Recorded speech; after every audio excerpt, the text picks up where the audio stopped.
Bueno, pues hola, buenas tardes. Empezamos con la sexta charla del ciclo Star Game y contamos hoy con José Luis Márquez.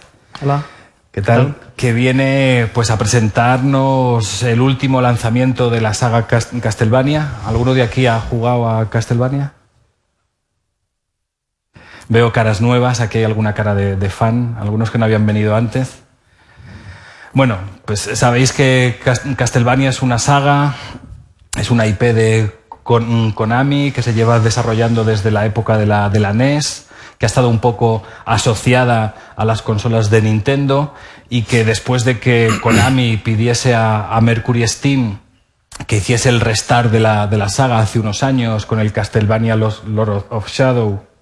Vamos a apagar el móvil. WhatsApp está por todas partes.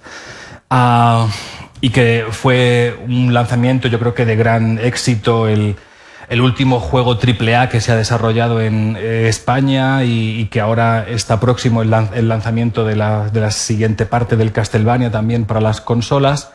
Pues entre medias hubo este proyecto de hacer un Castlevania para 3DS. Algo para lo que Mercury no había hecho nunca antes, para lo cual tuvisteis que desarrollar tecnología nueva, propia como siempre, que es un poco la escuela de Mercury, y habéis creado un juego, yo creo que explota la 3DS como ningún otro juego de este tipo había hecho antes. Entonces, bueno, pues contamos aquí con el jefe del proyecto, con el director del desarrollo de Castlevania Mirror of Fate para 3DS, que ha desarrollado su carrera profesional ya de 10 años dentro de Mercury, ocupando distintos puestos como programador de distinto pelaje, hasta llegar a la responsabilidad de este proyecto de 3DS, del que espero que nos cuentes todas las tripas hoy. Gracias. Bueno, gracias, Pedro. Vale, pues bueno, buenas tardes a todos. Me llamo José Luis Márquez, soy licenciado en Informática por la Universidad Politécnica de Madrid y trabajo en Mercury Steam desde el año 2003. He tenido la gran suerte de dirigir el último Castlevania que hemos sacado al mercado, Lord of Shadow Mirror of Fate. Quería contaros un poquito, antes de entrar en lo que es el post-mortem del juego, mi trayectoria en la empresa. Yo entré allí en el año 2003, exactamente el 8 de marzo de 2003, y la casualidad hizo que el mismo día 8 de marzo de este año pues saliese Mirror of Fate al mercado en toda Europa, ¿no? 10 años justo después, ¿no? Entonces fue un día muy, muy especial para mí. Aparte de celebrar los 10 años en la empresa, poder ver tu criatura en el mercado, ¿no?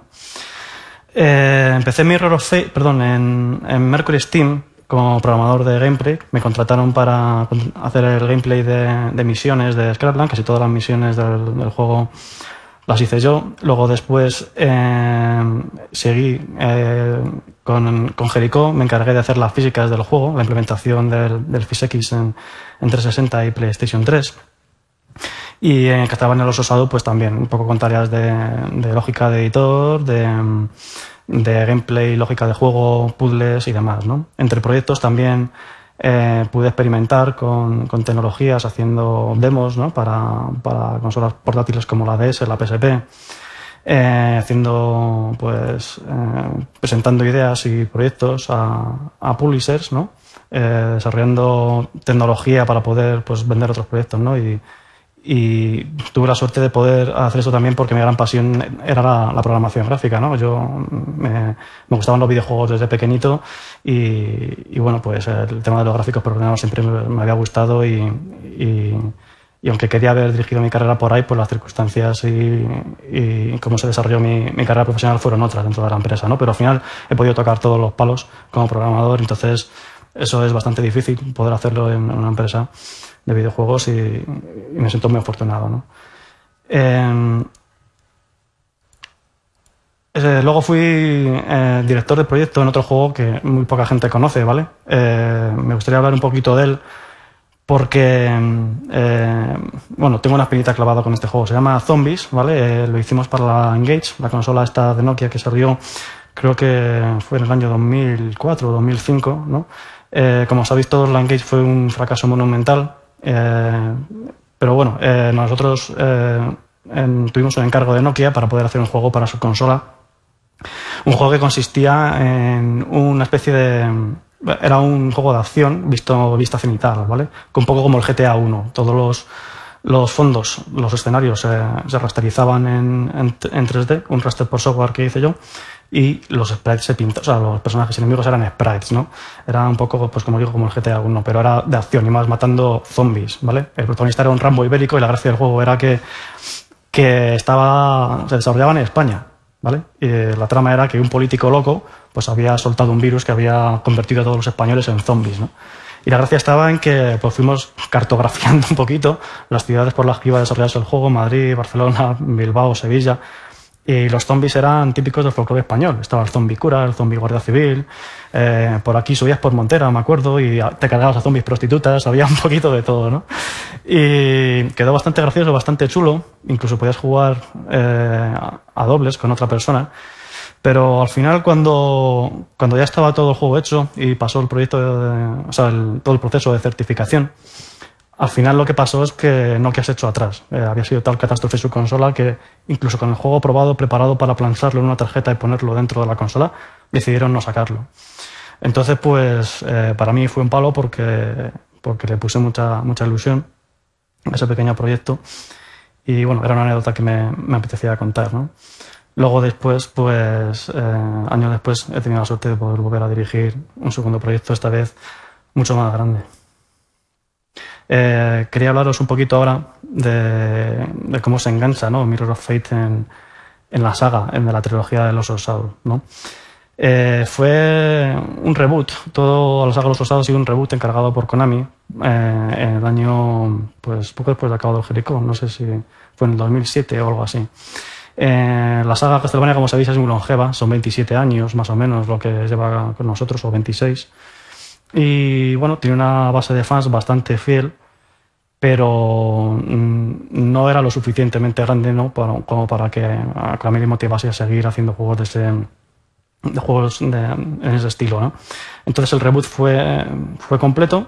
Queríamos llegar a cuanta más personas mejor, ¿vale? Ampliar mucho la base de jugadores que tenía Castlevania. Y bueno, Los Osados fue el primer Castlevania con jugabilidad 3D que realmente fue aclamado por la crítica del público. Había habido otros intentos antes y bueno, no cuajaron todo lo bien que debieran. Entonces había mucho miedo, ¿no?, entre los fans por cómo iba a salir un juego así. Los fans de Castlevania, como los de Metroid, pues prefieren que no salga de las 2D, ¿no? Que la franquicia no salga de las 2D. Nosotros demostramos que se podía hacer un buen juego de Castlevania en 3D y bueno, vendió 1,5 millones de copias, lo que lo convierte en el juego más vendido de la historia de todos los Castlevania, ¿no? Me recuerda todo esto un poquito a lo que pasó con la saga Metroid Prime de Retro Studios, cuando decían que no iban a ser capaces de poder hacerlo, que no tenía que ser nunca un juego 3D, que las raíces eran 2D. Yo lo he vivido un poquito similar, ¿no? Mirror of Fate fue concebido como nexo de unión entre los dos títulos de sobremesa. No se trata de un spin-off, sino es una continuación en toda regla que hace avanzar la historia, ¿no? Incluso cosas que pasan en el juego luego tendrán su repercusión en Los Osados 2. ¿Por qué hacerlo en 3DS y en 2D y medio? Pues bueno, pues la verdad es que primero porque nos apetecía mucho el trabajar otra vez en una plataforma de Nintendo. Iba a ser el primer proyecto de Mercury Steam en una plataforma de Nintendo, y históricamente la saga Castlevania siempre ha estado ligada a consolas de Nintendo y a portátiles en los últimos años, ¿no? Nos apetecía mucho ser los primeros en hacer un juego estereoscópico. Será el primer Castlevania estereoscópico de la historia, y además será el primer Castlevania con un gameplay 2D y medio original, porque había otro, por ejemplo, creo que era el Castlevania Dracula X Chronicles, que era un remake del Round of Blood, y no era original, era un remake con una puesta al día, con los gráficos de sprite pasados a modelos 3D, ¿no? El nuestro sí podemos decir que era verdaderamente original en ese sentido, y también nos apetecía, era un motivo más, ¿no? La trilogía va a concluir dentro de poco con Los Osados 2. No hay fecha de salida todavía confirmada para el juego, pero ya podéis ver imágenes, vídeos. Se está presentando exactamente esta misma semana en la Feria E3 de Los Ángeles. Supongo que habréis podido ver algún tráiler, está causando bastante impacto y por lo que estoy viendo por las colas que hay para jugar la demo, me está gustando mucho. Vale, a la hora de ponerme a escribir la charla para hacer este post-mortem, pues pensé en hacerlo un poco como lo hacía la Game Developer. No sé si alguno conocéis esta revista, que ha sido un referente en el sector durante pues, un montón de años, ¿no? Era muy famosa por los post-mortems que había en... es que digo era porque la han cerrado, creo que la han cerrado el mes pasado o este mismo mes, ¿no? Y es una pena realmente. Estaba dividida, los post-mortem estaban divididos en las 5 cosas que he venido bien y 5 cosas que he venido mal. Intenté adoptar ese formato para la charla porque me hacía ilusión, pero realmente no me venía demasiado bien, así que lo he enfocado de otra manera. Voy a contaros un poco cada área, lo que se vio bien, lo que se vio mal en cada área en que intervienen en el juego. Y así pues vamos a empezar hablando del equipo, ¿no? El equipo, crear el equipo fue el primer reto, ¿vale? Totalmente desde cero. Era muy importante pues, contar previamente con experiencia previa de gente que hubiese trabajado en el primer Lords of Shadow, porque ya habíamos hecho un hack and slash, sabíamos cómo hacer las cosas, ¿no? Lo que funcionaba, lo que no funcionaba.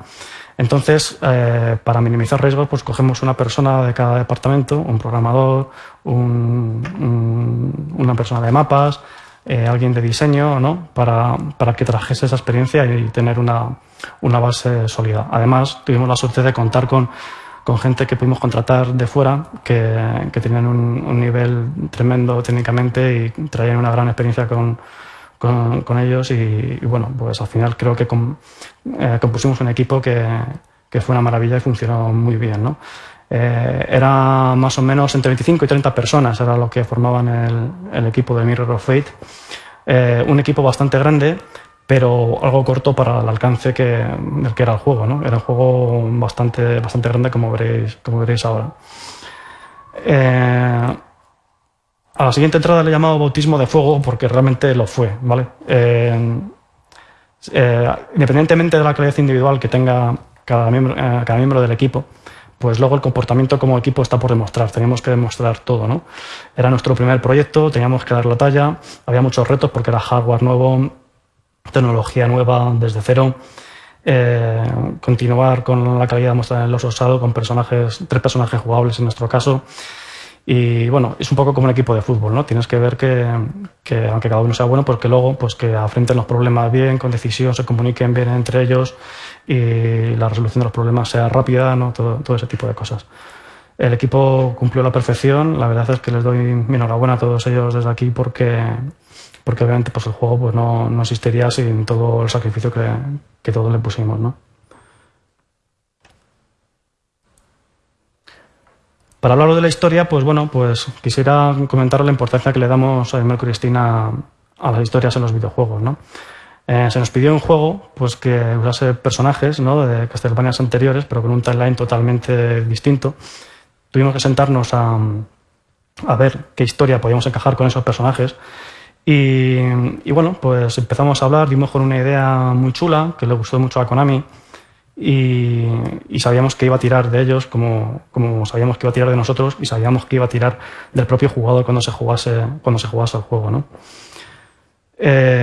La historia, como os decía, aunque nos encantaba y la quisiéramos contar como estaba planeada, ¿vale? Sabíamos que nos traería problemas en el sentido de que era una historia muy entremezclada. No sé si algunos habréis podido jugar al juego, pero está todo muy unido, muy entrelazado, ¿no? Es como un gran mecano, un puzzle gigante. Todo funciona como un mecanismo de relojería. Si intentas quitar una pieza del puzzle, todo se desmorona, tanto el gameplay como la historia, ¿no? Entonces, eso trae consecuencias porque había dudas con los tiempos tan ajustados que teníamos de poder llevar la historia adelante, pero realmente era la historia que queríamos contar y nos lanzamos a la piscina, ¿no? De esta forma, pues bueno, como os he contado, no comparto, pero entiendo que haya desarrolladores que digan que la historia no es importante en un videojuego. Sí lo es y mucho. Y entiendo por qué se dice, ¿no? Porque si un juego tiene una historia que cojea, una historia floja y te da un poco igual, te centras más en el gameplay y si por motivos de producción no llegas a poder hacer ciertas misiones, a hacer ciertas cosas, puedes meter tijera y cargártela sin más. Aquí, como decía, no podías meter tijera porque era cargarte el juego directamente. Para hablaros del diseño de arte, pues, bueno, primero, no lo he contado, cada presentación, cada diapositiva, en el fondo es un artwork que se encargó al equipo de 2D de cada una de las secciones por las que pasan los personajes, ¿no? En este caso, esta que veis en la diapositiva es un concept de la Torre de los Vampiros de Alucard. Para los personajes y los enemigos, ¿no? Su diseño de arte, queremos que tuviese una estética pues, muy similar al Lords of Shadow original, pero también queríamos arriesgar un poquito más, ¿no? Contamos con José Luis Baello, el mismo director de arte del primer Lords of Shadow, y bueno, empezamos 6 meses con él y luego se fue de la empresa. Entonces nos quedamos un poco sin director de arte y fue un momento un poco clave, ¿no? Porque tenemos que encontrar un sustituto. Los enemigos ya estaban todos diseñados, ¿vale? Arriesgamos, como os digo, en algún enemigo más, en algún boss más. Quisimos que fuese un poquito más japonés, como en el Night Watchman, el Vigilante Nocturno, es el primer boss con el que se enfrenta Simon. Pero no queríamos que se nos fuese la olla con cosas raras que aparecían en algunos Castlevania, como cubos y cosas así, ¿no? Yo soy un poquito más clásico que todo eso. Aún así queríamos recuperar algunos enemigos clásicos de otros Castlevania, como por ejemplo los hombres pulga, los Fleamen, ¿no? Eran unos bichos muy graciosos que nosotros lo hemos recuperado en la forma de los jorobados del juego. Son esos bichos que se encargan de putear al jugador siempre lo que puede, ¿no? Y dan un trasfondo más cómico a la historia, porque es una historia muy seria, muy oscura, y el contrapunto que dan estos personajes pues nos gustaba mucho, ¿no? Como os decía, después de perder a José Luis Baello, contratamos a Rafael Jiménez para que recogiera la batuta de toda la dirección de arte del proyecto. Y tenía la labor titánica de continuar con ella y además aportar su propia visión, ¿no? Todos los entornos estaban por diseñar, los personajes enemigos habían hecho todos, pero los entornos estaban pues sin hacer, ¿no? Y teníamos un montón de mapas, unos 50 más o menos ahí en todo el juego. Entonces, bueno, pues lo optamos por hacer las formas un poco más toscas, ¿vale? En los escenarios nos dimos cuenta enseguida que mucha filigrana no venía bien a la consola porque es una pantalla muy pequeñita. Que forma más tosca no significa que sea más feo. Si se hacen con gusto, pues queda muy bonito, ¿no? Teníamos la ventaja adicional con esto de ahorrar un poquito en polígonos, que siempre viene bien, ¿no? No intentar dibujar demasiadas cosas a la vez. Rafael tenía la máxima de hacer que cada mapa fuese muy distinto al anterior, de forma que siempre estuvieses viendo algo nuevo, ¿de acuerdo? Os quiero mostrar un pequeño ejemplo de un diseño de un enemigo que me sirva también como anécdota para contaros un poco pues, las decisiones, cómo se trata con el publisher, cómo sus decisiones pueden afectar al desarrollo en el juego. Este caso no tiene nada en particular, nada en especial, pero sí os lo cuento para que veáis cómo la cosa puede ir a más, ¿no? Si el publisher no se fía del developer y está imponiendo su visión constantemente, haciéndote cambiar las cosas, pues ese proyecto al final fracasará, ¿no? Cualquier cambio que se pida a un desarrollador tiene un impacto, ¿vale? Entonces hay cambios que hacen más daño y otros cambios que hacen menos daño. Por ejemplo, en este primer bicho que creamos, arriesgamos demasiado y queríamos hacer un vampiro de las profundidades, ¿no? Teníamos un vampiro que era el vampiro noble y como contrapunto a ese vampiro queríamos hacer un vampiro pues más horrendo, ¿no? Más ahí abandonado de todos. Y bueno, pues con el concept ya aprobado en el milestone anterior, en la entrega anterior, nos lanzamos a hacerlo. Necesitábamos un enemigo que pudiese volar desde el principio para poder prototipar el gameplay aéreo y creamos este bicho, ¿no? Empezamos a modelarlo, a animarlo, a hacer su guía, ver que todo funcionaba bien y cuando vamos a presentarlo, pues 2 días antes pues nos dicen que no les gustan, ¿no? Estaba presentado el árbol y todo, pero bueno, aún así pues no les gustó. Entonces, imaginaos, no podíamos perder ese enemigo pues porque es un enemigo más o un enemigo menos que había habido en el juego y lo estábamos usando ya para probar gameplay y cosas y demás, ¿no? Entonces, ¿cómo resolvimos esto? Pues con un poquito de creatividad, en vez de tirarlo todo y hacer todo otra vez, pues lo convertimos en esto. Simplemente con un cambio de textura y cambiar una cabeza por otra lo convertimos en un murciélago gigante. Entonces pudimos salvar al enemigo El diseño realmente, cuando lo ves en el juego, es un poco extraño, pero mejor que eso, que haber empezado de cero y haber tirado todo, ¿no? Y haber contado con un enemigo menos en todo el juego. El concept que veis ahí detrás es un paint over. Luego, cuando llegue a hablar de los entornos, os diré exactamente qué consiste un paint over de una parte de Trevor, las celdas de Trevor.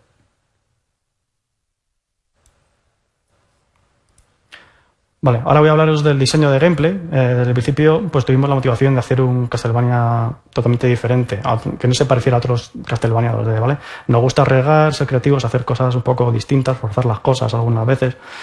Y bueno, que tuviesen nuestra propia personalidad, no la de otros, ¿no? No queríamos que dijeran que nuestro juego es un clon de, ¿no? Sino que tuviese entidad por sí solo, ¿no?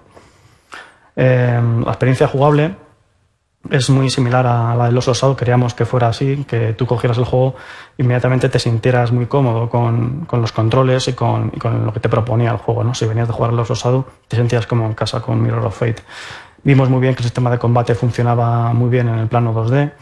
El plataformeo también se adaptó muy bien, los puzzles, la lógica, pues un poquito la misma experiencia que era Lost Shadow original, ¿no? Y que era lo que la base de fans que habíamos logrado ampliar era lo que quería. Además teníamos 3 personajes distintos.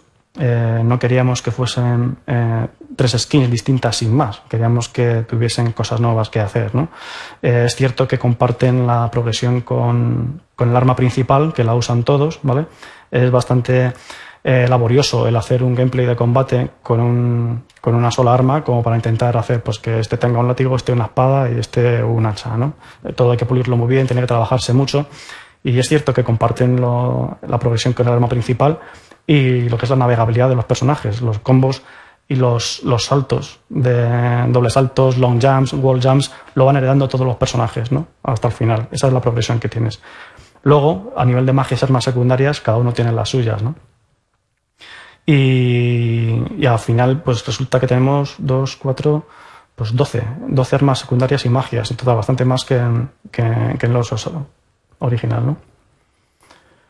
Entonces, no creo que se haya visto exactamente como un cambio de skin, aunque alguna gente se haya quejado, pero realmente fue muy, muy laborioso, ¿no? el hacer todo eso. Además, como somos tan brutos y nos gusta complicarnos la vida, pues como no teníamos suficiente con 3 personajes, pues decidimos hacer un prólogo con un cuarto, ¿no? Y lo usamos como tutorial de entrada al juego. Empiezas con Gabriel Belmont, el protagonista del primer Castlevania Lost Shadow, y se servía pues como tutorial de combate y nos daba la excusa para hacer una introducción pues bastante espectacular, ¿no?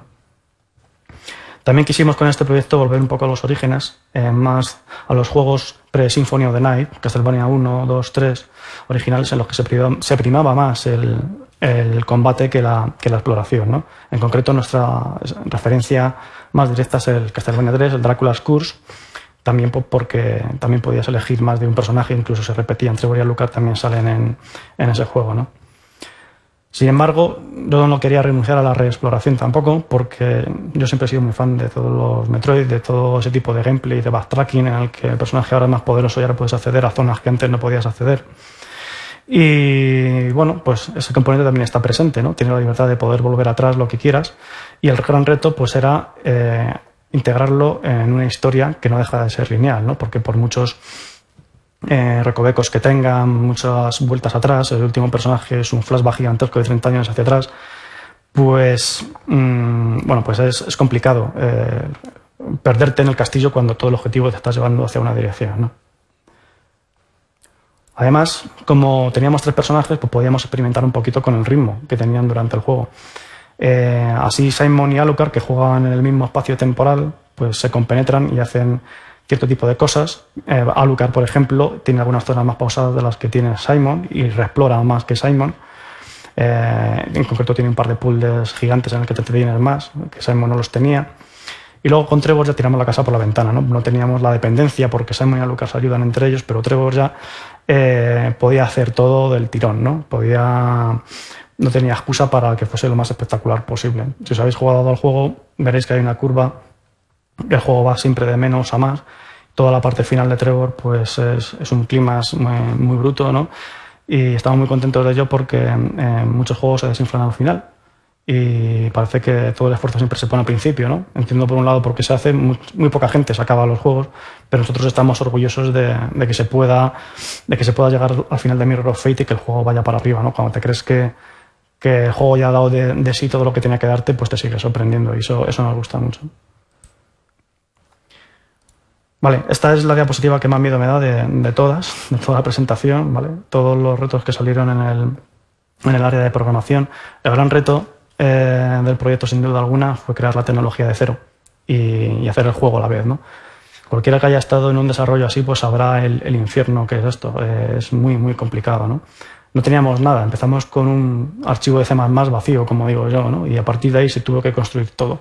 El motor, la lógica, las herramientas, absolutamente todo, ¿no? Incluso hubo gente que entrevistamos que se asustaron, ¿no? Se llevaban las manos a la cabeza diciendo, ¿cómo vais a meter en algo así? Y sí, sabíamos en lo que nos metíamos, ¿no? Pero bueno, es que, como decía antes a Pedro, nos gusta sufrir, ¿no? Hemos nacido para ser masoquistas, los que nos queremos dedicar a esto, los que nos dedicamos a esto. Lo hicimos todo solo con 5 programadores, ¿vale? Que eran pues 5 verdaderos cracks con gran experiencia, y si alguno de ellos hubiese sido un poquito menos bueno de lo que realmente es, pues no podríamos haber hecho el juego. Os lo digo así de claro. El hardware de la 3DS era también una incógnita. En su momento tuvimos la suerte de poder acceder al kit de desarrollo de forma temprana. Si veis cómo era el kit original, pues os reiríais, ¿no? Era prácticamente una placa base, hay una foto en internet con unos condensadores, unas resistencias y una pantalla estereoscópica en el centro, no tenía más. Te daba miedo tocarlo, o sea, te daba verdadera grima, ¿no? Pues si lo tocabas y lo rompías o te electrocutabas, era algo muy chungo. Pero bueno, la documentación también estaba en japonés, la mayor parte estaba en japonés. Luego, poco a poco, según iban sacando nuevos SDKs, pues te encontrabas con cosas ya traducidas al inglés, afortunadamente, ¿no? Tampoco sabíamos exactamente cuál era el techo de la consola. O sea, queríamos hacer algo que luciese muy bien, pero no sabíamos, no queríamos pasarnos, no queríamos hacer algo, coño, a ver si esto luego no lo va a poder mover la consola. Entonces siempre estábamos un poco jugando con esa, pues un poco con ese miedo, ¿no? De hecho, la propia Nintendo, a mitad del desarrollo, pues hizo una actualización del firmware de la consola que permitió que el desarrollador pudiese acceder a parte del segundo core de la consola. La consola tiene 2 cores, pues uno de ellos estaba dedicado completamente al sistema operativo y nos la liberó a los desarrolladores para poder usarlo, ¿no? Eso también nos dio un poco más de aire porque podíamos hacer cosas como hacer el proceso de animaciones en paralelo, ¿no? Y cosas así que hicieron que fuésemos mejor de frame rate. Luego además estaba la complejidad de las 3D estereoscópicas. Nadie en el proyecto pues habíamos trabajado antes con una tecnología así. Y bueno, pues la verdad es que tiene su intríngulis, ¿no? Tratar siempre de que las 2 cámaras estereoscópicas que te dan ese efecto 3D apunten siempre a donde tienen que apuntar, porque si apuntan donde no deben, si hay algún momento en el que se te mete algo dentro de lo que llamamos el target, ¿no? Entre la visión del jugador y donde apuntan esas cámaras, te va a salir para afuera y te va a molestar. Entonces vas a coger y vas a apagar el slider de la consola directamente. Entonces todo el esfuerzo que hayas hecho a ese nivel lo vas a perder porque la gente no va a volver a verte el juego así. Dice, me estás molestando, te lo apagan. Es así de cruel, pero es que es así. Entonces, bueno, pusimos mucho esfuerzo ahí, pero el resultado fue muy bueno. De hecho, ha sido una de las cosas más alabadas del juego. Prácticamente hablan de él como el mejor efecto 3D que se ha visto de todo el catálogo de la consola, y eso es pues muy halagador, ¿no? Se nos pidió un vertical slice en un plazo de 6 meses desde el principio del proyecto, ¿no? Imaginad lo que supone que os pidan algo así. No sé si sabéis lo que es un vertical slice, supongo que no. Es una pieza del juego que te pide el publisher que esté acabada con una calidad como si fuese final, ¿vale?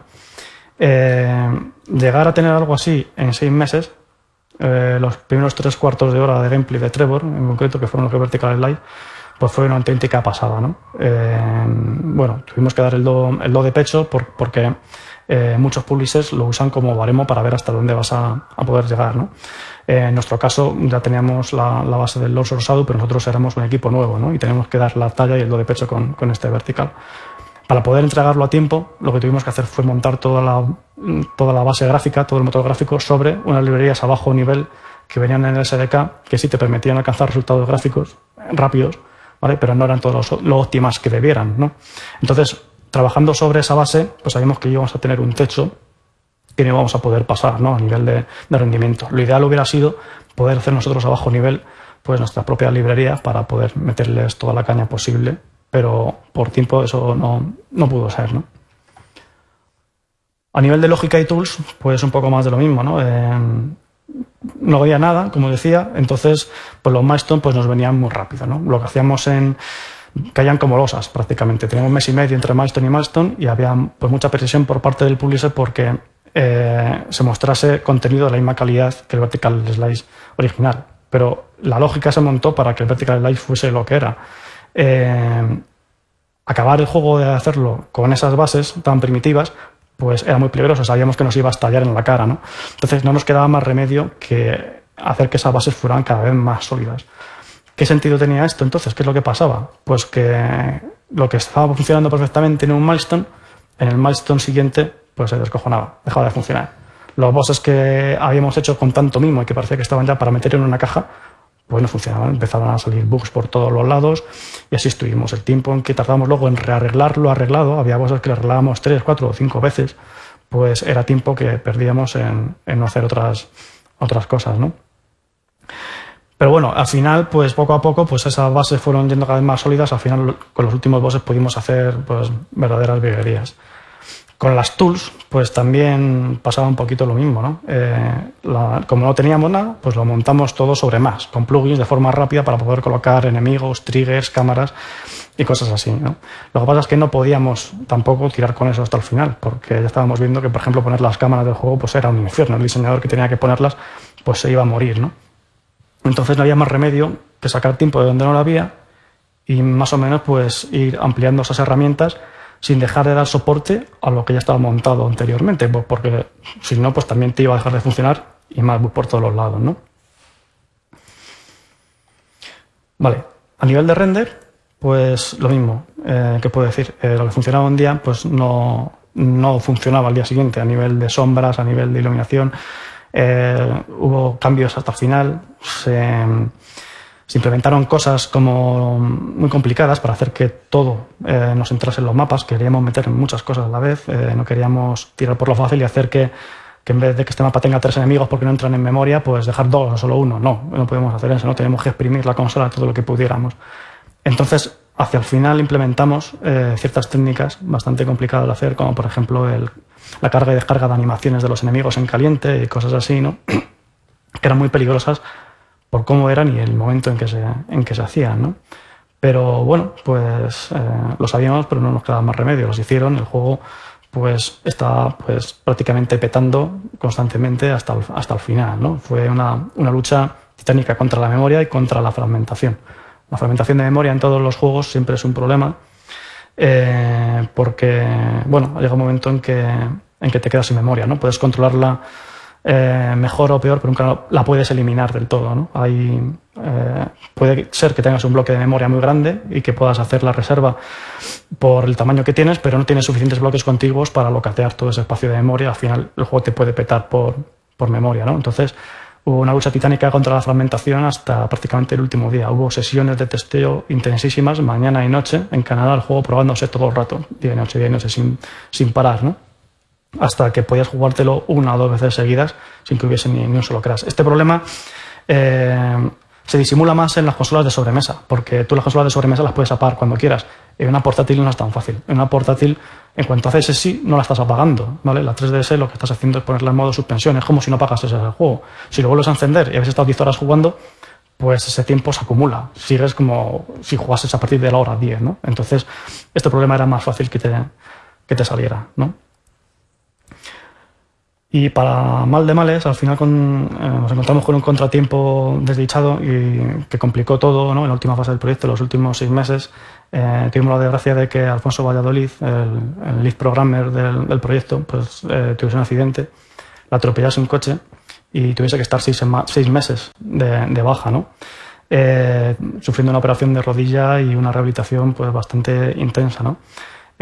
Imaginaos lo que supone algo así, un equipo de 5 programadores, pues el jefe de todos ellos, que se sabe el juego de memoria, que es capaz de hacerte diabluras para que el juego vaya mejor de frame rate, para hacer que todo entre en memoria, pues esté de baja, ¿no? Al final, gracias al grandísimo esfuerzo que hizo para poder trabajar desde su casa, le pusimos un kit de desarrollo conectado por VPN a la oficina, ¿vale?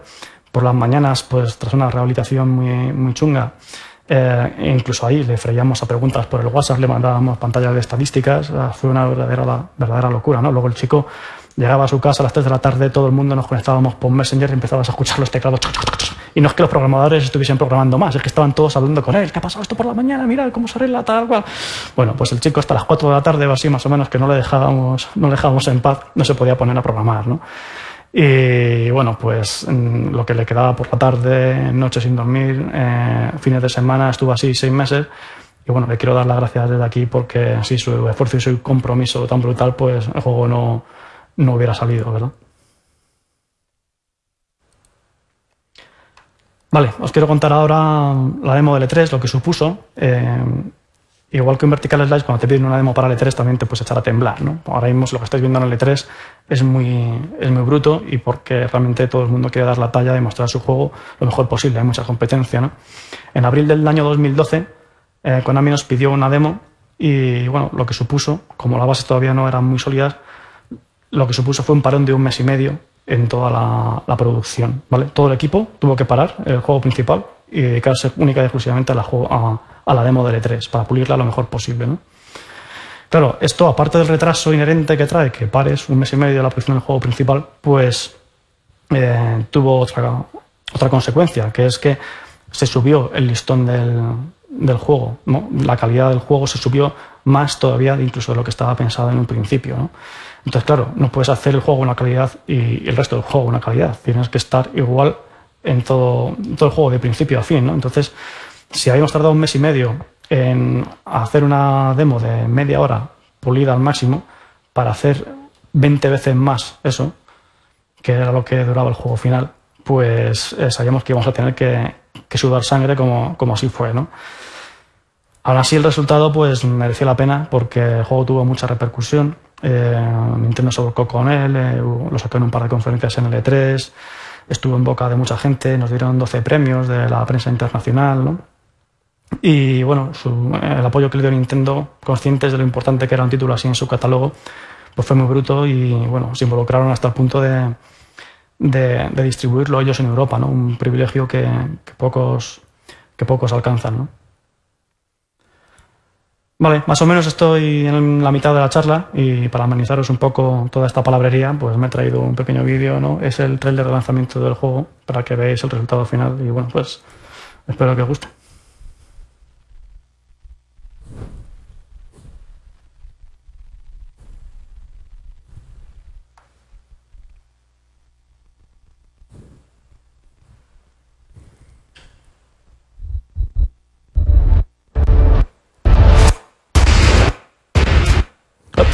Creo que no está funcionando algo. Voy a intentar reproducirlo desde fuera porque lo tengo embebido en la presentación.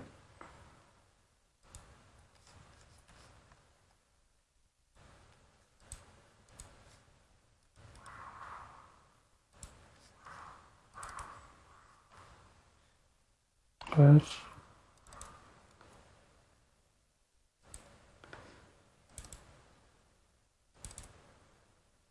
Vale.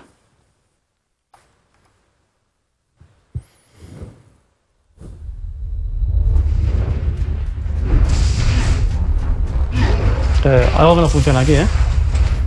Porque yo lo estoy viendo aquí bien, pero ahí no se está viendo nada. Lo que tiene el directo.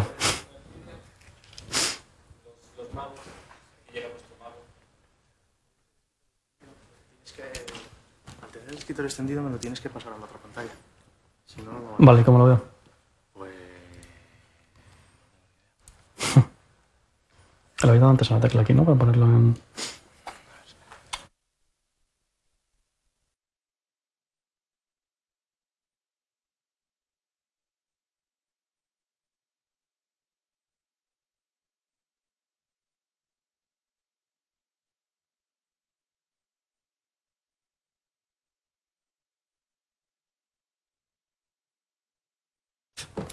Vale.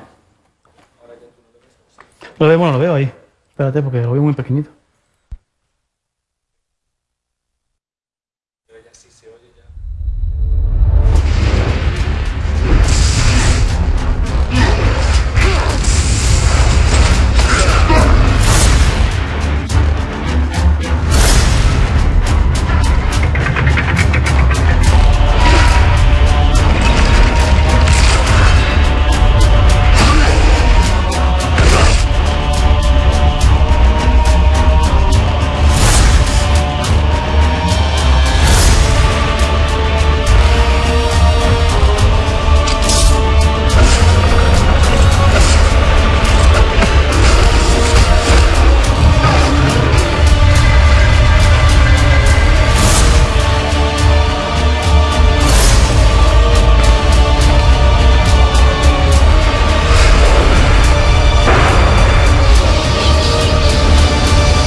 Bueno, pues espero que os haya gustado.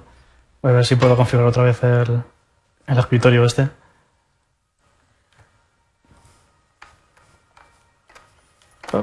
Y seguimos con la presentación.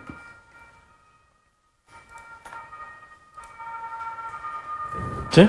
Vale, estupendo. Vale, pues ahora voy a hablaros de los entornos, de los mapas del juego, ¿vale? Primero voy a hablar de la parte de lo que es el diseño jugable de los mapas.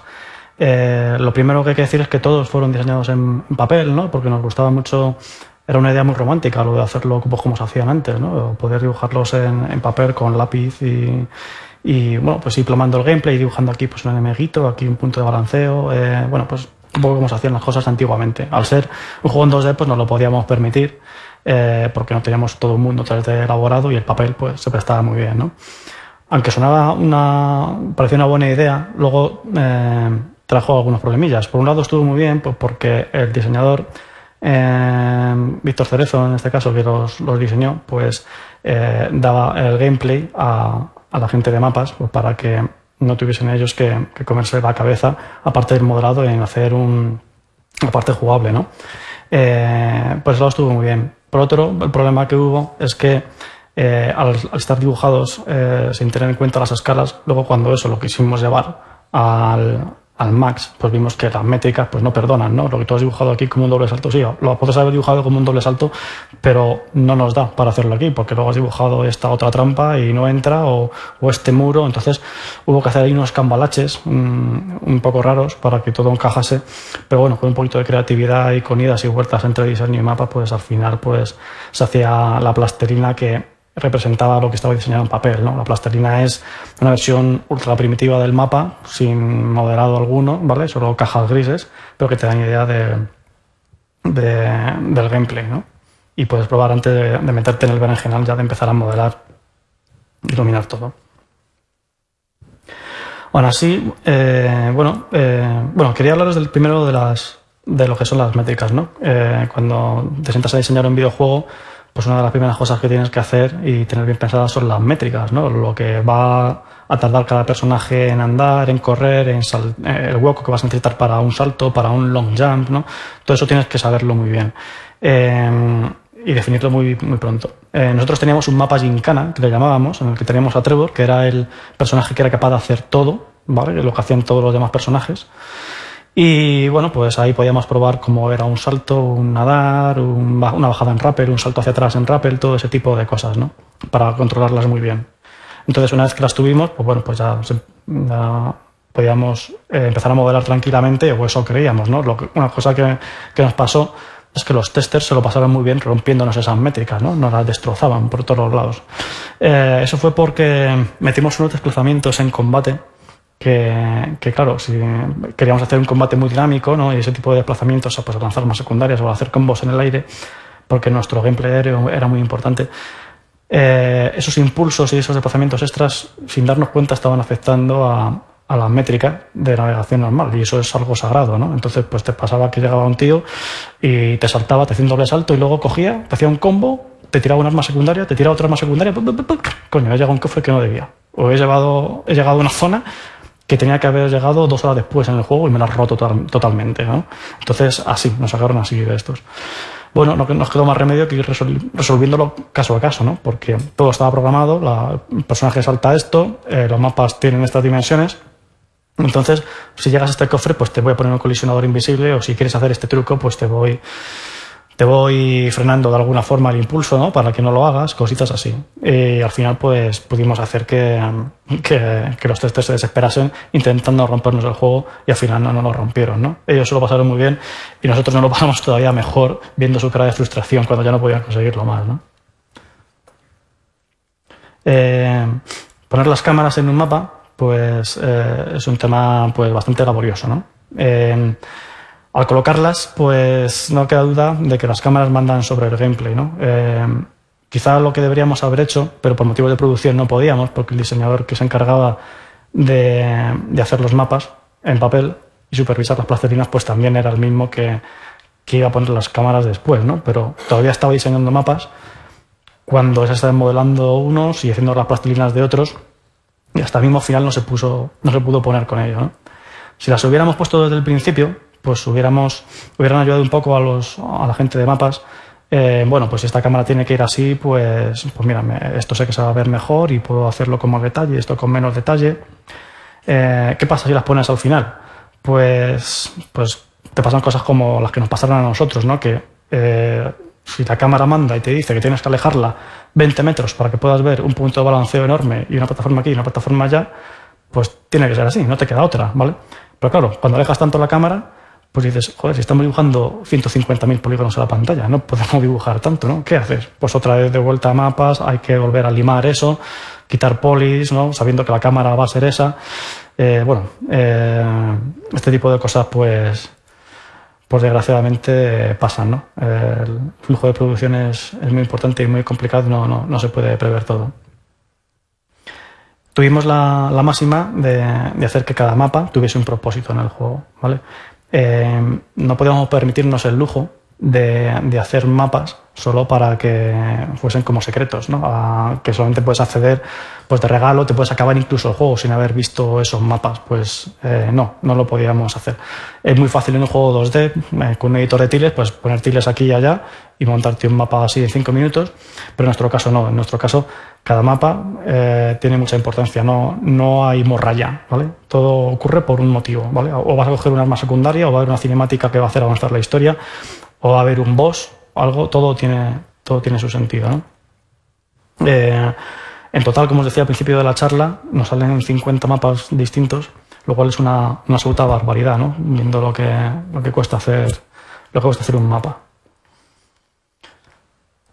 La otra parte de los entornos es el diseño artístico, ¿no? La integración artística que tiene, ¿no? En el departamento 2D, a partir de las plastilinas y las guías de diseño que les damos, ¿no? Pues tiene que ser, pues mira, este área tiene que ser pues más volcánica, ¿no? O una mina, o tiene que ser una celda, ¿no? Y sabiendo además las cosas que queríamos meter, pues por ejemplo ascensores, pues vagonetas, pues ese tipo de cosas, pues se encargaban de hacer un diseño preliminar, ¿vale? Como uno de estos conceptos que estáis viendo. Los artistas de entorno empezaban a modelarlo sobre esa plastilina, ¿vale? Y luego, si después de haberlo modelado veíamos que algo se quedaba cojo, ¿no? Pues llegaba al departamento 2D y decía, pues mira, pues aquí esto nos ha quedado un poco soso, vamos a meterle esta otra columna más adornada o vamos a meterle este otro adorno. Si hace falta, incluso porque va a haber una cinemática ahí muy importante, pues vamos a hacer un modelo bien currado, ¿no? Por ejemplo, estoy pensando en la fuente que sale en la cinemática del medallón de magia de luz de Trevor. Se hizo un modelo aparte solo para que esa cinemática pues luciese guay, ¿no? Se dibujaron en papel las vistas frontal y lateral para que un modelador de personajes se encargase de modelar esa fuente, ¿no? Es todo muy interactivo, como veis, ¿no? Es todo va y vuelve muchas veces, ¿no? Y se va puliendo y, como digo yo, un juego se puede pulir hasta el infinito, solamente paras porque se te acaba el tiempo, ¿no? Con la iluminación, pues pasaba algo parecido también.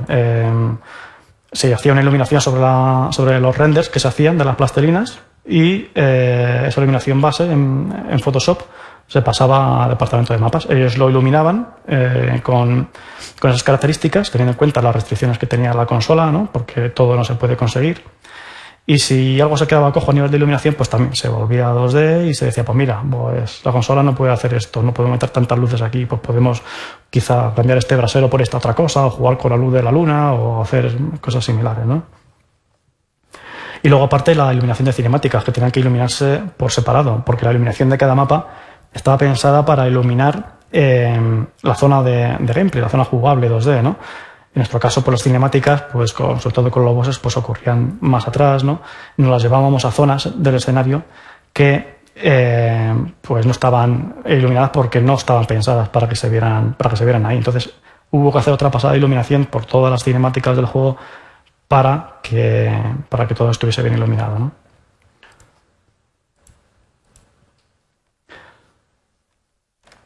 Sobre las cinemáticas os voy a hablar un poquito más, porque realmente tenemos más de 100, ¿vale? Es un juego muy épico, queríamos que cada cosa que pasase, cada arma secundaria que coges, cada magia que obtienes, pues tuviese su cinemática, ¿no? Y sobre todo tiramos la casa por la ventana con los bosses. Con los bosses pues fue una pasada a nivel del curro que tienen de animación, ¿no? Presentaciones, escenas finales de muerte, cambios de su fase cuando se enfadan, ¿no? Todo tiene su cinemática. Solo teníamos 4 animadores para hacer todo esto y yo digo que el esfuerzo fue muy bruto, ¿no? Pero lo resolvieron muy bien. Además es que no pudimos usar motion capture. Está todo animado tradicionalmente. El único momento que hay en el juego que tiene motion capture es la entrada del Night Watchman, que el jefe de animación pues quiso hacer una prueba experimental con 3 cámaras, ¿no? Que usaba la PlayStation y podías hacer un motion capture en un espacio un poco pequeño, que es la pega que tienen los estudios de motion capture, son muy grandes, ¿no? Entonces se grabó él entrando con el palo de una escoba y esa es la entrada de la presentación del Night Watchman. Si algunos habéis jugado al juego y os acordáis de cómo entra Night Watchman al castillo, el primer boss de todos, pues el que está por detrás es el jefe de animación con el palo de una escoba, ¿vale? La complejidad adicional que aportó las 3D estereoscópicas pues fue interesante, ¿no? Porque nos encontramos con problemas como, por ejemplo, vale, tenemos esta cinemática, en el Max la vemos perfectamente, la exportamos, pero cuando lo vamos a ver en el juego la vemos bien y cogemos, activamos el slider y hay algo que no cuadra. Estoy viendo el vacío. ¿Por qué es? Pues porque con un ojo, ¿vale? El efecto estereoscópico te lo dan las 2 cámaras, con un ojo estás viendo una cosa y con otro estás viendo otra, ¿no? Entonces, como queríamos ajustar mucho las cámaras, ¿vale? Y hacer que tuviesen pues, muchos escorzos, ángulos muy dramáticos, apurábamos mucho los límites del mapa. Daos cuenta de que nuestro juego, al ser 2D, pues solamente estaba modelado por un lado, ¿vale? No teníamos todo modelado en 360 grados. Entonces, uno de los ojos lo veía bien, pero el otro veía, como decíamos nosotros, se nos veía el cartón, ¿vale? Veíamos que estaba todo negro, ¿no? Entonces, otra vez teníamos que volver a exportar la cinemática. Pues bueno, pues fue un poco gracioso, ¿no? Y en algunos casos, para evitar esto, pues nos llevamos a los personajes y a los bosses a zonas más profundas del escenario, ¿vale? Coincidiendo con cambios de plano. Es una buena técnica porque cuando hay un cambio de plano, pues te pierdes por un momento la referencia espacial de dónde están pasando las cosas y en ese momento cogemos y nos los llevamos a otro lado, ¿vale? Entonces ahí podemos girar la cámara con más fuerza y como nos dé la gana sin que se nos vea el truco, ¿no? Luego, aparte, pues os quiero contar las cinemáticas 2D que tenemos en el juego. Tenemos 45 minutos de cinemáticas 2D, como las llamo yo, ¿vale? Que tienen una estética muy especial, ¿no? Queríamos que fuese así porque, primero, para que rompiese un poco con el estilo del juego, ¿no? Y que cuando las vieses, pues que vieras como que te estábamos contando un cuento. En el momento en que tú ves una cinemática 2D, pues ves que te estamos contando algo que va a hacer avanzar la historia. Dado el volumen brutal de animación que requería estas cinemáticas, les digo, luego aparte todas las otras que teníamos in-game se nos disparaban a más de 100, pues no era planteable poder usar captura de movimiento, ¿no? Y bueno, pues lo que hicimos fue, como tenían un estilo muy estilizado, ¿vale? Muy cartunesco, ¿vale? Lo que hicimos fue una animación que no es animación completa, ¿vale? Si lo veis es transición entre poses, ¿vale? ¿Por qué lo hicimos así? Podemos haber ido a lo fácil, ¿no? Y haber cogido y haber usado pues sprites, ¿no? Como hacen muchos juegos, pues porque no tienen el presupuesto para ello, lógicamente, y te van contando la historia pues con galletas de personajes que ponen poses y tal. No, nosotros queríamos que fuese más elaborado, ¿no? Que las cinemáticas transmitiesen sentimientos y emociones porque la historia daba para ello, ¿no? Era una historia bastante emotiva. Y las típicas galletas pues no motivan ni emocionan nada, hablando claro. Entonces, pues como no podíamos usar captura de movimientos, pues usamos algo intermedio, ¿no? De ahí el estilo tan característico que tienen. Lo planteamos como transiciones entre poses, se quedaban ahí aguantando, movíamos los pelos, movíamos las secundarias, toda una apariencia de cuento muy bonito. Y podemos crear animación prácticamente tradicional sin serlo, ¿no?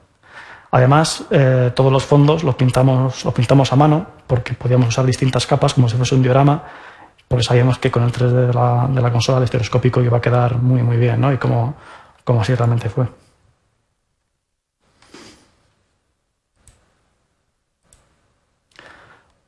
Vale, ya vamos a ir terminando. La música y el sonido es lo último de lo que os quiero hablar. Teníamos el precedente de la banda sonora de Lords of Shadow, si alguno lo habéis jugado. A mi juicio, yo creo que es una de las mejores bandas sonoras que se han hecho en la historia de los videojuegos. No creo estar pasándome con lo que digo. La Asociación Internacional de Críticos de Cine le dio un premio por encima de bastantes películas, y eso dice mucho, ¿no?, de la calidad de la banda sonora. Tuvimos el privilegio de poder contar otra vez con Óscar Araujo, ¿no?, el maestro Óscar Araujo en Mirror of Fate, ¿no? Y bueno, pues muy agradecido y muy orgulloso de poder trabajar con Óscar, que tiene un talento tremendo. ¿Cómo enfocamos la banda sonora Mirror of Fate? Al contrario que en Lost Shadow, que la música se creó acompañando al personaje y reflejando sus estados de ánimo, ¿no? Era, digamos, el hilo conductor de la música, y el personaje era lo mismo, ¿no? Nosotros no pudimos hacer eso con Mirror of Fate porque teníamos 3 personajes, cada uno con sus motivaciones, ¿vale?, y con sus estados de ánimo distintos. Entonces, el hilo conductor musical de toda la banda sonora de Mirror of Fate está encarnado en la figura del alma perdida, que realmente es el destino, ¿no? Es el que guía a todos los personajes, ¿no? Entonces, la música de Mirror of Fate evoluciona con él, ¿no?, y con las cosas que van pasando. El proceso de composición, pues bueno, pues lo que hacíamos era, íbamos grabando gameplay, aunque fuese en un estado muy primitivo, por ejemplo, en las celdas de Simon con los esqueletos, pues te vamos subiendo un vídeo de combates, otros vídeos de plataformeo. Era todo muy verde, muy primitivo, pero había que dárselo con tiempo, pues, para que él, pues, empezase a componer, ¿no?, y empezase a inspirarse. Él se ponía los vídeos en loop y empezaba, pues, a componer la música, pues, con lo que veía, lo que el juego le estaba transmitiendo, ¿no? Le dimos una guía musical con todas las músicas que tenían que sonar en cada momento del juego, con especial hincapié en los bosses, ¿vale?, porque había muchos bosses, tenemos 10 bosses, y queríamos que fuesen combates muy, muy épicos y muy espectaculares, ¿no? En algunos casos, pues bueno, él incluso componía una música que le gustaba mucho, y dice, esto tiene que ser para un boss, ¿no? Y bueno, a lo mejor nosotros estábamos muy lejos de poder llegar a ese boss, ¿no? Y bueno, la música era tan alucinante, pues, que enseguida podías encontrar un hueco para, si no para ese boss, pues para otro, ¿no? Lo que se hacía primero era componer en maquetas. Esas maquetas nos las pasaban, y cuando ya veíamos que estaba bien, si se pedía algún cambio, pues se hacía, ¿no?, pues antes de darte el máster final. Y luego, aparte, se sonorizaban las cinemáticas, ¿no? La música de las cinemáticas se hacía a través de blockings. Un blocking es un vídeo, una animática muy verde, ¿no? Simplemente, pues, con poses, sin animar, ¿vale? Simplemente para darte la referencia del timing de los planos y de cuándo dicen las cosas los actores, ¿no? Eso se tiene que seguir luego a rajatabla a la hora de sonorizar y hacer la música y de poner las voces de los actores, ¿no? Sobre todo la música, porque es que si no, si te están cuadrando cuando pasa algún evento, ¿vale?, que quieres remarcar con un tambor, y tú coges y has acortado un plano antes, medio segundo, porque no te ha gustado, pues entonces el tambor suena a destiempo, y luego a ver cómo arreglas eso, ¿no? Pues una vez que estábamos convencidos de que ese blocking se iba a convertir en lo que se refería a los timings en algo final, pues entonces, pues se lo dábamos, porque si no, luego si cambiábamos algo, pues las consecuencias iban a ser gordas, ¿no? A nivel de sonido, pues deciros que el juego está sonorizado con la filosofía de un juego de sobremesa, o sea, lo bruto. Vamos a sonorizar todo para que suene lo mejor posible, y sonorizamos incluso más de la cuenta, pues luego también tuvimos problemas de que teníamos tanta memoria dedicada al sonido, pues que el juego no nos entraba, ¿no? Y tenemos que recortar de aquí y de allá, no solo sonido, de otros sitios también, pero al sonido también, claro. Y bueno, pues quitando de aquí y de allá, al final, pues casi mejor fue el habernos pasado que el no habernos llegado. Para ser un juego portátil está muy, muy sonorizado. Muchos juegos de portátiles juegan mucho con la música para tapar, pues, toda esa carencia de sonidos, ¿no? Si apagas la música, ves que los juegos apenas suenan. En Mirror of Fate no pasa eso. En Mirror of Fate todo suena y todo tiene su papel, todo tiene cuando tiene que sonar y como debe de sonar. Tiramos mucho de sonidos de bibliotecas, también nos grabamos nosotros mismos en hacer algunas voces. Fue bastante divertido. ¿Habéis visto el bicho ese al final, el Toy Maker, ¿vale? Riéndose en el vídeo? Ese fue un compañero de sonido que bueno, pues se grabó su risa y me gustó. Y digo, tío, te vas a quedar ahí en el juego para la posteridad, ¿no? Y bueno, la mía también está en algún jorobado del juego, ¿no? De estos bichos que se ha hablado que salen para dar caña al jugador y reírse de él. También tuvimos la suerte de contar con actores de renombre para el juego. Teníamos a Alan Newman, que hizo de Paul Atreides en la serie de Dune del Sci-Fi Channel.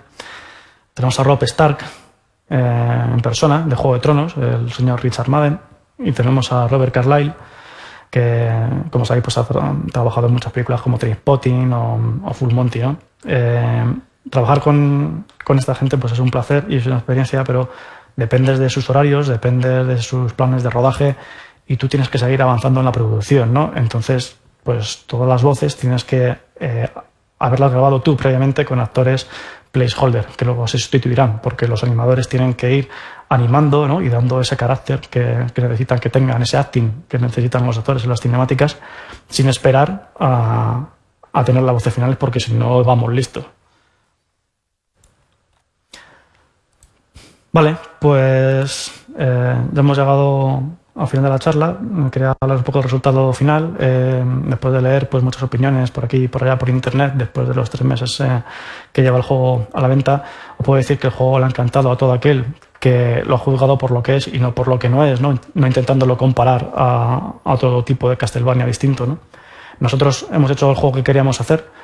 El resultado final a nivel de gameplay y a nivel emocional, ¿no? Que queríamos transmitir al jugador, pues ha sido muy similar a como nos lo habíamos imaginado al principio, ¿no? Cuando nos sentamos a crear el juego, y estamos muy contentos por ello, ¿no? Como decía antes, nos gusta arriesgar, ser creativos y no repetirnos, y aunque obviamente el juego pues beba de muchas fuentes, pues creo que es una mezcla muy heterogénea de elementos viejos y nuevos, ¿no? Pasados por nuestra forma particular de ver las cosas, y que le dan pues, le dan al juego un aire y una esencia muy, muy especial, ¿no? Habrá gente que le guste más y gente que le guste menos, como todos los juegos y como todo en esta vida. Pero bueno, como decía, no creo que se pueda describir un juego como un clon más sin más. Yo creo sinceramente que es una entrada única y especial en la serie, y la considero que será un punto de inflexión. Y bueno, pues muchas gracias a todos. Esto era lo que os quería contar. Ahora...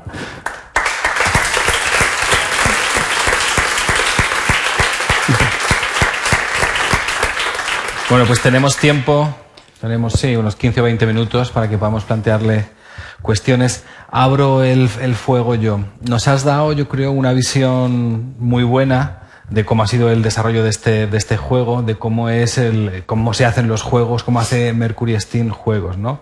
Mercury Steam para muchos es el santo grial de la industria del videojuego en España hoy en día, ¿no? Porque pues en los últimos años son los que estáis desarrollando los videojuegos AAA, donde cualquiera que sueña con desempeñarse en la industria del videojuego es el sitio donde querría estar, ¿no?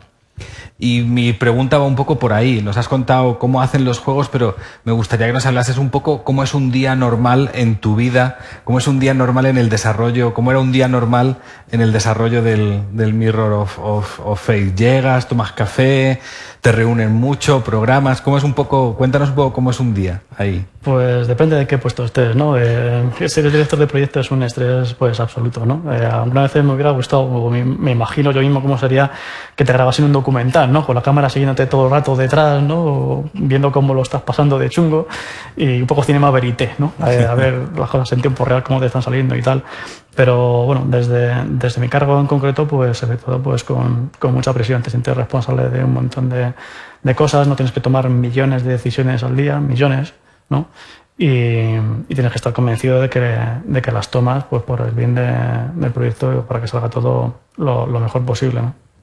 Y es un trabajo donde estás en tu mesa haciendo tus cosas a lo largo de horas, o estás viendo o estás trabajando con otra gente mucho tiempo. No, te tienes que levantar constantemente. Ahí sentado no estás nunca, no estás hablando todo el rato con gente, porque un videojuego pues son problemas, ¿vale? Entonces lo que se trata es de resolver problemas, básicamente. Entonces tienes que levantarte a ver qué pasa aquí, qué pasa allá, ¿no? Qué se está haciendo de esta forma, qué se está haciendo de esta otra.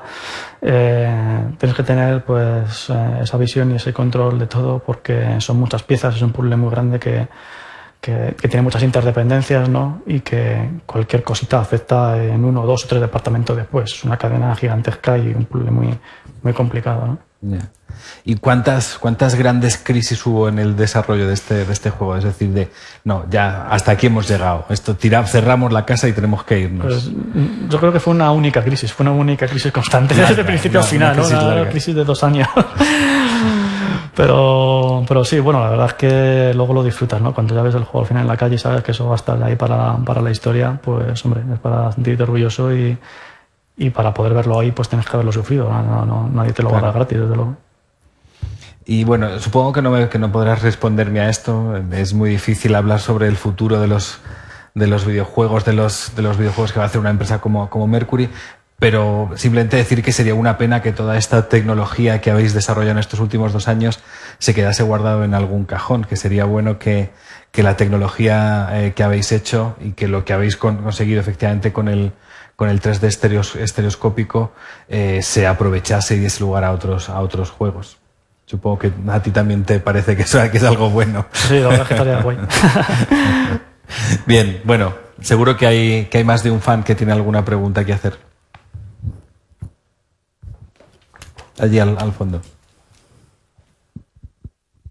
Hola. Has hablado un poco de que habéis trabajado con la Nintendo DS, ¿no? Pero me gustaría saber un poco con qué clase de tecnología contabais, en el sentido de algún framework, y qué diferencias ha habido, si has trabajado con otros desarrollos, trabajar con la Nintendo DS respecto a otras plataformas. Pues no hubo ningún framework. Todo lo hicimos nosotros in-house, ¿no? Como se dice.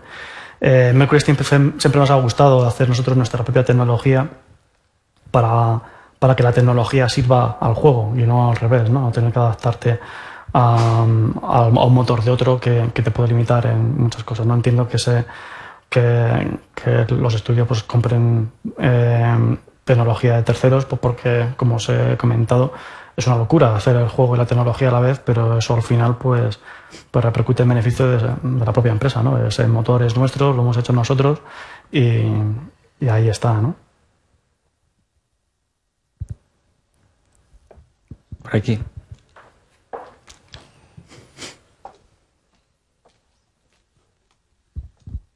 Hola, buenas. Hola. Quería preguntar un poco, antes de empezar siquiera el proyecto, ¿cómo se elige por dónde empezar? ¿Qué es lo prioritario? ¿Qué es lo más esencial? ¿Y qué es lo menos esencial? ¿Cómo se empieza a dirigir un proyecto?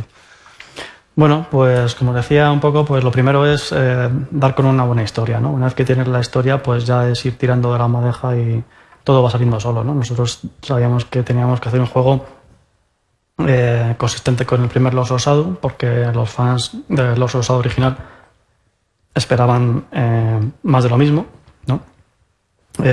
Siempre con cosas distintas, ¿no? Pero cuando tú te haces fan de la franquicia, sabes lo que te puedes esperar, ¿no? Pues teniendo la historia clara, ¿no? Y los personajes que queríamos que salieran, ¿no? Y qué lugar ocupaban cada uno en el juego. Uno era un caballero de la hermandad, otro era un vampiro. Pues entonces empezamos a pensar pues todas las características jugables que podían acompañar a ese personaje, ¿no? Para hacer luego, pues integrarlo todo en la historia e ir haciéndolo todo avanzar. Y bueno, pues a la vez creando los entornos, todo es un puzzle, como os digo, y una cosa va tirando de la otra.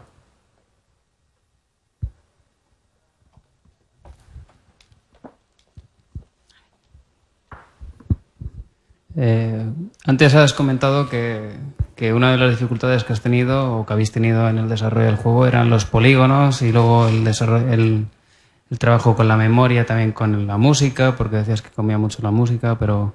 Sonidos. Sí, el sonido, ¿no? En general, y me gustaría saber cómo solucionasteis un poco esa dificultad con los polígonos y qué soluciones disteis también al trabajo con la memoria respecto a la música, ¿no?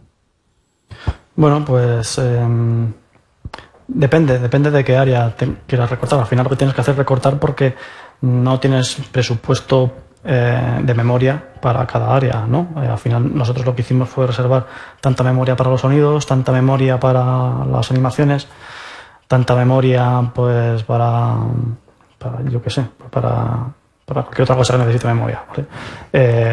Cada área pues tenía su presupuesto y no te podías pasar de ello, porque si te pasabas pues te quedabas sin memoria. Simplemente eso, ser muy estricto y y hacerlo a rajatabla.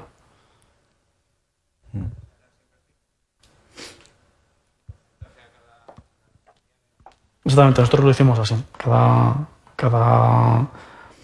Cada área pues tenía un porcentaje, ¿vale? En el sentido, no sé si eran 1 o 2 megas, no me acuerdo, creo que era 1,5 megas o algo así, creo que puede ser para sonido.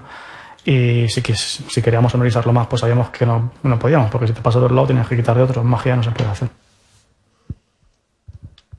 Buenas, quería hacer una pregunta sobre, ¿seguiréis la misma línea de Nintendo 3DS o adaptaréis el juego a otras consolas? Es decir, a la Wii U o a la misma saga. ¿Haréis otro capítulo más? Bueno, de eso no te puedo hablar nada, ¿vale? Esa pregunta la voy a ignorar alegremente, lo siento. ¿Alguna más? Por allí. Hola, quería preguntar hasta qué punto es un hándicap o una ventaja el trabajar en una IP, una saga que lleva tanto tiempo. Pues, bueno, hándicap, pues realmente ninguno, ¿no? Para mí, pues lo que es una motivación el poder hacer un juego basado en una franquicia tan famosa, ¿no? Es algo que poca gente puede hacer y así lo vimos y, hombre, pues la verdad es que ilusionó mucho y lo llevamos con mucha ilusión, no veo ningún hándicap. Bueno, yo quiero recuperar el espíritu de la game developer que decías antes, y aunque no sean las 5 cosas que fueron bien y las 5 cosas que fueron mal, pero al menos resúmenos un poco tu charla en las 2 cosas, la 1 o 2 cosas que fueron bien y la 1 o 2 cosas que fueron mal, que tú resaltarías como resumen de esto. Pues te voy a decir una de cada, ¿vale? Las cosas que fueron mal se puede resumir pues en los problemas derivados de hacer la tecnología del juego a la vez, ¿vale? Fue algo muy bruto. Y las cosas que fueron bien, pues como todo el equipo hizo piña, ¿no? Cómo estaba ilusionado por sacar ese proyecto adelante, porque todos creíamos mucho en él, ¿no? Y como no sé, todos queríamos hacer lo mejor posible y dejar nuestra huella en un Castlevania. Se habla muchas veces de que en la industria del videojuego de los crunch, ¿no? De esta época donde la gente tiene que quedar a dormir en el estudio. ¿Habéis tenido épocas de crunch? ¿Habéis trabajado 8 horas o más de 8 horas? Bueno, algunas hubo, algunas épocas duras, ¿no? Sobre todo al final. El cierre de un juego es temido por todo el mundo, ¿no? Hay mucha presión porque al final el juego tiene que salir en tal fecha y no te la puedes saltar, ¿no? Sabes que hay unos planes de marketing muy estrictos, se tiene que ir todo anunciando y tiene que ir todo increciendo hasta que al final el juego está en la calle. Como el juego no está en la calle, pues, entonces claro, esa fecha, pues según se aproxima el tiempo final, pues la presión sube y mucho, ¿no? Entonces sí, es normal en la industria que tengas días malos, no de quedarte a dormir, pero sí de estar harto de ver las 4 paredes que te rodean y no ver la luz del sol, de eso sí. También con esa parte del cierre del juego, Nintendo es también conocida en la industria porque todo el proceso de envío del juego y aprobación final suele ser arduo, porque son muy tiquismiquis con muchas cosas. ¿Cómo fue la experiencia en este juego del envío y de la aprobación para la publicación por Nintendo? No vimos ningún problema respecto a ningún otro fabricante. La verdad es que el trato con Nintendo, como os decía en la charla, fue una maravilla. Les estamos súper agradecidos que confiaran tanto en nuestro proyecto, que estuviesen siempre con nosotros anunciando el juego en cada acto, hablando también de él, haciendo un marketing tan intenso, ¿no? La verdad es que pues fue un placer absoluto trabajar con Nintendo. Bueno, pues como ha sido un placer tenerte aquí hoy. Una vez más, gracias y os espero el jueves que viene. Gracias a vos.